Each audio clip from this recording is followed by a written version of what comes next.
बिल्कुल ठीक। ये ह्यूमन राइट्स चार्टर के मुताबिक एक इंसान उस वक्त तक मासूम है जब तक उसका जुर्म साबित नहीं हो जाता, लेकिन ये मीडिया ट्रायल के दौरान ही उसको मुजरिम बना देता है। ये बड़ा गलत है। मीडिया अपनी ब्रेकिंग न्यूज़ देने के लिए और उसने अपने आप हाइप क्रिएट करते हैं ताकि लोग उनको देखें। ये बड़ा गलत है क्योंकि एक्यूज्ड है वो, जब तक इल्ज़ाम साबित नहीं हो जाएगा वो मुजरिम नहीं बनेगा। इसके ऊपर पाबंदी होनी चाहिए।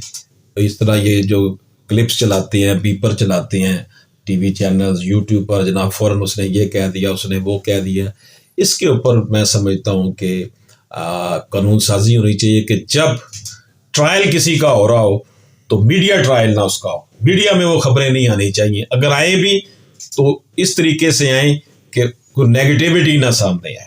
ठीक। आप देख लें, दुआ ज़हरा केस आया, बड़ा हाइप क्रिएट हुई, बड़ा कुछ हुआ। 4 दिन पहले अब खबर आई है कि वो अपने वालिद के साथ चली गई। चलेगा, बड़ा मसला बना। बड़ा हो सकता है इससे कोई पॉजिटिव एस्पेक्ट भी सामने आए। बच्चियां जो आएंगी, रन अवे मैरिज का जो मसला है बड़ा गंभीर है, घर से भागकर शादी कर। मैं आपको यकीनन, मेरा तो काम ही यही है वकालत, हर रोज लोग आते हैं हमारे पास इस तरह के।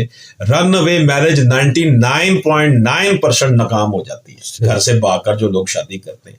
इसलिए मेरा बच्चों, बेटियों, बहनों, सबको, ये लड़कों को, बच्चों को ये पैगाम है कि ये काम कभी ना करें। जो आपके वालिदैन आपके लिए सोचते हैं ना, वो कोई और नहीं सोच सकता।